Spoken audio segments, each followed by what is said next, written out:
I would like to open the floor for comments, questions.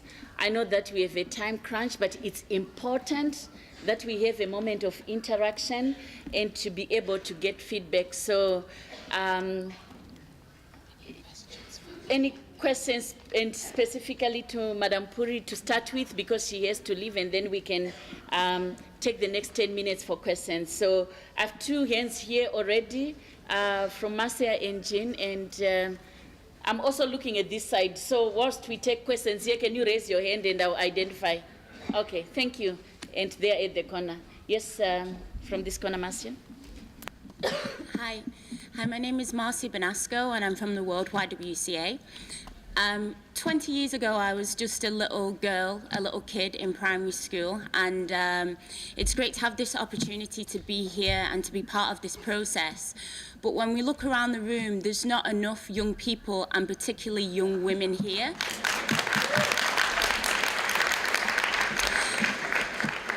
And therefore, my question is, how do we ensure that young people, and particularly young women, are part of these processes and actually have the opportunity and have the information on how to participate?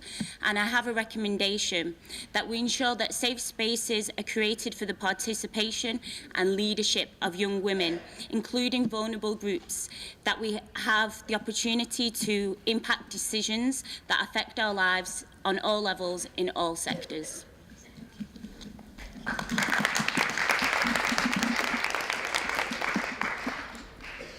Yes, Jean. My name is Jean Shinoda Boland. I'm from Pathways to Peace and am a strong advocate for a UN Fifth Women's World Conference, and it does seem to be the answer to the question that was asked by the first person: how do you involve young women? Well, you have a Fifth Women's World Conference.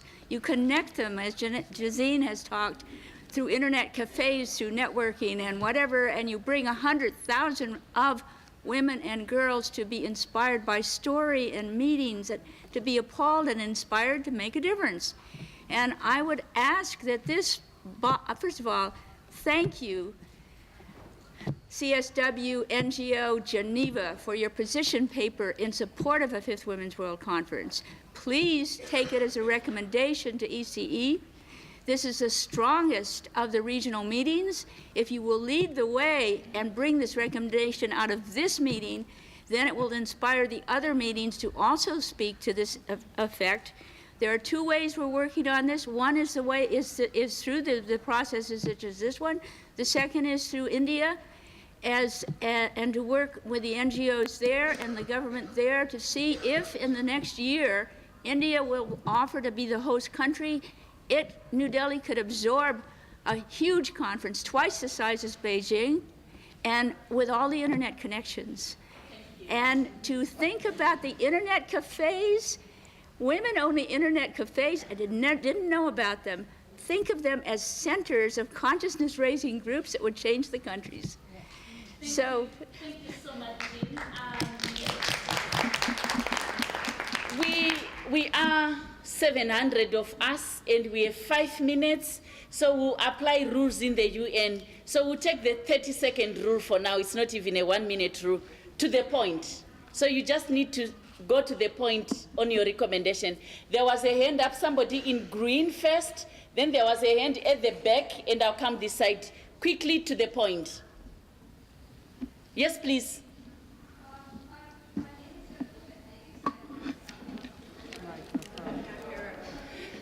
Can you microphone? Yeah.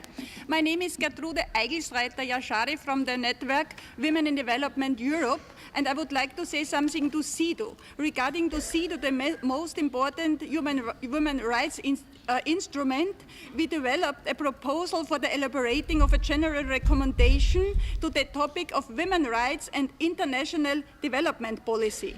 White Austria has drafted this proposal to serve as a basis for the comprehensive improvement of the monitoring and reporting methods of CEDAW member states in the context of their women and gender-oriented development cooperation programs and development policy. The full text is now available. WIDE invites partner organizations and interested NGOs to give feedback to the draft and express their supports. In the next step, the proposal will be submitted to the UN CEDAW committee.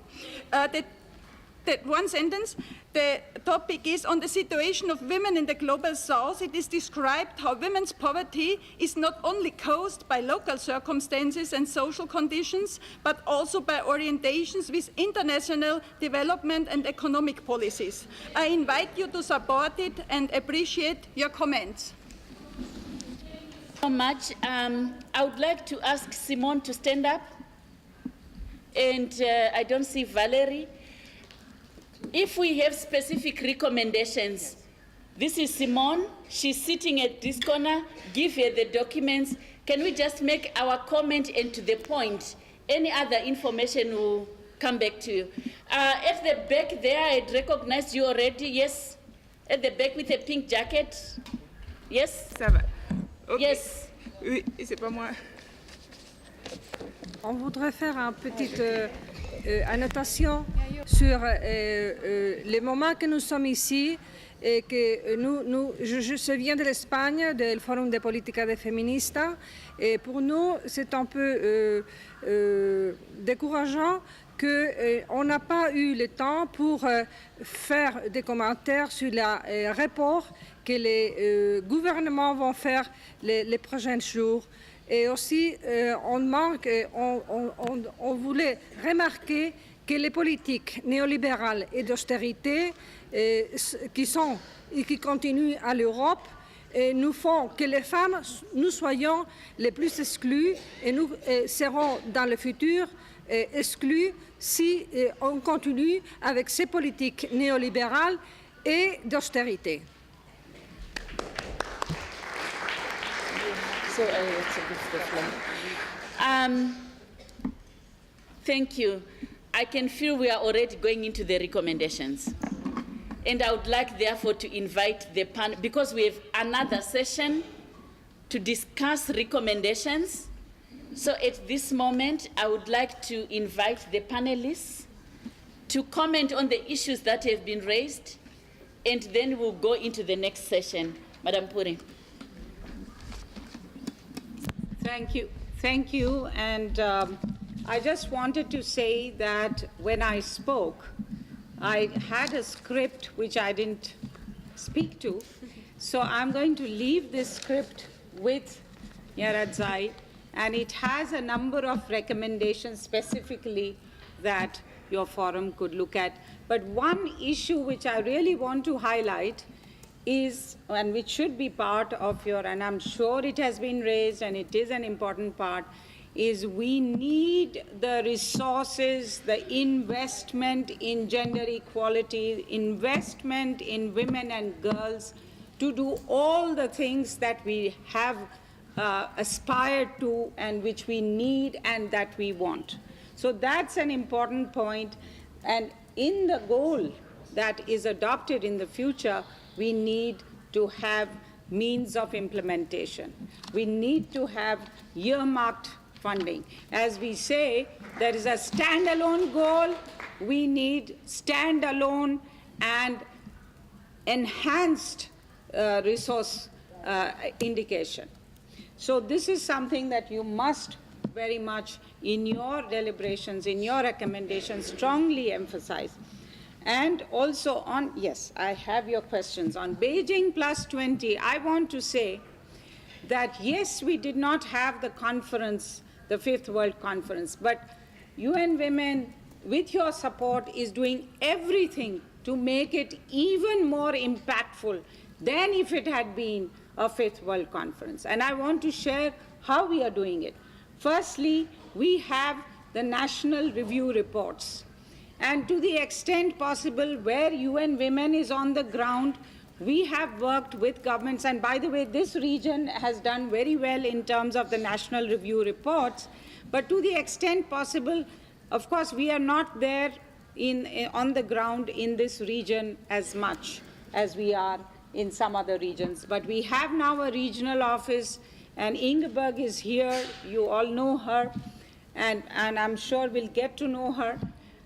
We also have some offices in Central Asia and East Europe, and we have tried to have the civil society engage in the, I know I got the sense from Spain, our friend from Spain who said that they were not that engaged, but in many countries we have worked with civil society to make sure that their voices are also heard on the review of implementation but we have a record number of nearly 160 national reports. And then there are the regional reviews like this taking place, which is also in the same context like it would have been a Fifth World Conference. And now at the CSW, we will be presenting as UN Women and taking all your inputs into account. So please feel free to send your review reports to us. So we will be very much looking forward to organizing a global review at the CSW. We will also have a very big conference of 5,000 celebration, as you rightly put it, Nyaradzai, celebration, and also a call to action at the Madison Square Garden in New York. And we invite all of you to come for that. Strong messaging, strong call to action, the kind of conclave that we wanted to organize, and it is for civil society. And what we want to do and what we have managed to do also is to get the UN system around, and I want to take this opportunity of the Ambassador of Canada having very kindly offered to be our champion here, and she has already been a champion, but also to mobilize her other colleagues from the diplomatic community to make sure that the Geneva-based agencies, particularly with WHO, we have managed to inscribe women and health on the next World Health Assembly agenda, that we should have a resolution on women and health adopted at that. We are working on that with the WHO, with the ILO, to have something on women in the workforce. So with different agencies and different sectors, also with UNESCO on education, with WISIS plus 10, we had a wonderful outcome of engendering the whole WISIS agenda. So in every area, every sector, we are trying to make sure that we use the Beijing plus 20 moment to, in fact, drive the gender priority, gender equality and women's empowerment priority. Also, what we are doing is that at the CSW, and your question, at the CSW 59, there will be no agreed conclusions, but there will be a political declaration.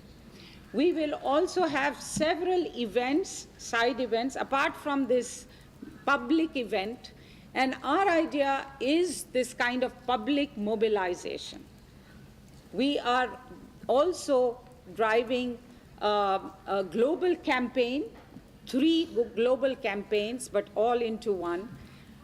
As you know, empowering women, empowering humanity, picture it. That's the campaign we have, and it has been hugely successful, along with another campaign, He for She, which has caught wildfire. I mean, it's a wildfire, and it is really, and by the way, it was launched by our Goodwill Ambassador, Emma Watson, who is a youth icon. And we have had 1 billion tweets, and we have reached out to over 70 million people and who have connected onto this campaign. So we want you to also reinforce this campaign, and I agree with you, it's not only about men engaging, but it's also about men taking responsibility, men joining the solidarity movement for gender equality and women's empowerment, which we are driving through these campaigns. Also, unite to end Violence Against Women campaign is also strongly on, and our 16 days of activism this November is going to be something that was never seen before. So we want you to be part of this. So we want political commitment at the highest levels, which we are driving also through these campaigns and through events and global events. Now the men engaging for gender justice meeting in Delhi, which I'm going to go for now from here, and our ED is going, is a global event to do that as well. The youth, we were in Baku for the youth conference, and we are engaging the youth constituency through our campaigns, and we want you also to be part of this and drive this. And it's a very important, and at CSW we are also planning with the CSW NGO committee and others an intergenerational dialogue. And of course, this is all linked. We want, therefore, we want to drive a global movement, ignite a global movement at the grassroots level. And your role is also, of course, very important, but our campaigns, our work, our programs, your programs, this is very, very critical. I also want to finally say that when we are driving this campaign, knowledge, evidence, data revolution, this is something absolutely necessary, because without that, we cannot attain, we cannot, first of all, validate what we need. We cannot validate how unequal and discriminatory the world is and the violence that is directed against us. But also, we cannot validate why it is necessary for us to move to that future where we want to be. Thank you. Thank you so much. We thank Madam Puri for the time with us, and my colleague Simone, who had a very precious book to read, which is about dreamers and doers. Thank you so much. I would like to just ask 1 minute each from the panelists. There were a couple of questions raised. If you can just to the point before we take our break and go to the next session. I'd like to start on this side. Okay. Christine. Yeah, so I think no, it's so sure that we are in this fantastic critical mass, and all the work that everyone in this room is doing and everyone else, it's so hugely important. I think we also need to really thank ourselves for all the hard work and not forget that it's good enough, let's say. And as we go on, also let's not forget our power. We have power as consumers. You know, make sure you get informed. Do you want to buy products from companies that are not hiring women or discriminating women? Do we want to buy products from companies that are polluting? You know, we have a lot of power. Let's make sure you get informed and that you use it. Thirdly, there is a lot of talk about fixing the women and educating, and we need education, of course, but also it's not always about fixing the women. It's also a lot about creating context in which women can, in fact, thrive. And let's make sure that you and each and every one of us are creating such context for other women and for the young men coming up. Thank you. Thank you so much. Alana? Your last word? Okay, thank you, Nyaradze. Very quickly, just on the point of the importance of youth participation, UNFPA absolutely agrees. In the ICPD Beyond 2014 review process, we organized a huge meeting in Bali, which was a youth forum on looking at this review process. Right now, there's something called the Show Your Selfie campaign, which is for youth involvement in making decisions on where we go forward with the Cairo agenda. We would welcome you to look at that. And finally, we will be launching our State of the World Population Report this year on the need to invest in the largest youth generation in history. So please be with us on the 18th of November when we launch that report. Thank you.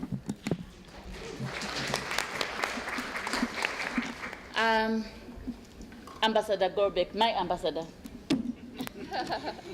Your last word on the comments also raised. Yeah, there were a lot of things raised. We really don't have the time to go into them in depth. I would just say that on youth engagement, I couldn't agree more. I mean, it's something that certainly we've been struggling to find the right ways to do that. It's not always obvious in international organizations, international fora. So part of this is about what happens at the local and the grassroots level. Part of it is about how people engage with their governments directly on serious policy issues.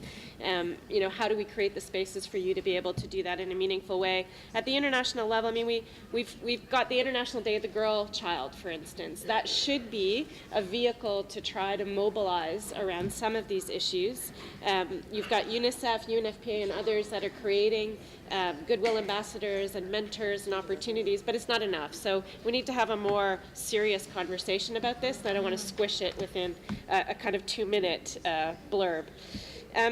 I just wanted to come back to a comment that was made by our colleague from UNFPA about UN agencies needing to address women's issues. They do, and they do in a very profound way, in a regular way. WHO, for instance, was highlighted, and certainly we'll be looking at whether or not we'll have a resolution on women and health, but we have women's issues pervade the World Health Assembly. And so we also need to bear in mind that it's also about making sure that women's issues and issues that relate to girls and adolescents are addressed throughout our work, not just as a standalone resolution, but that we're taking this into account in all of the individual elements, right? I mean, this is what we talk about in terms of gender mainstreaming. Yep. So just to say that it's not as if it's not happening, but certainly it is true that governments are continuing to make sure that this is on the agenda. And then just finally on the 16 days of activism in Geneva, for those of you that are based here, this is something that Canada takes a kind of a leadership role on. We work with other partners. We work with NIRADZAI, with UNFPA, with a lot of different international organizations, NGOs, and other embassies. And there'll be a series of events that will be organized in Geneva around the 16-day campaign, including with respect to the White Ribbon. So I encourage you to participate, and there'll be more information online. Thank you.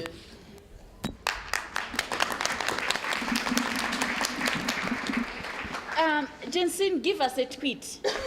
And this has to be 140 words, characters. What is your 140 characters, your tweet, word pulse? Send us off from this panel.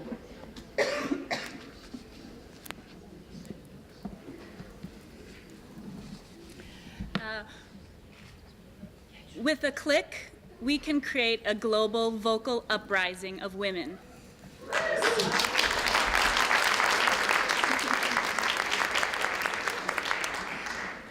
With a click, we can create a global uprising of women at Beijing 20 Forum. You have it on the screen for you to continue tweeting. Thank you again to the panel, and again, Simone would hand our very precious gift. They are not only dreamers, but they are doers. And we really want to thank you for this panel. Thank you so much.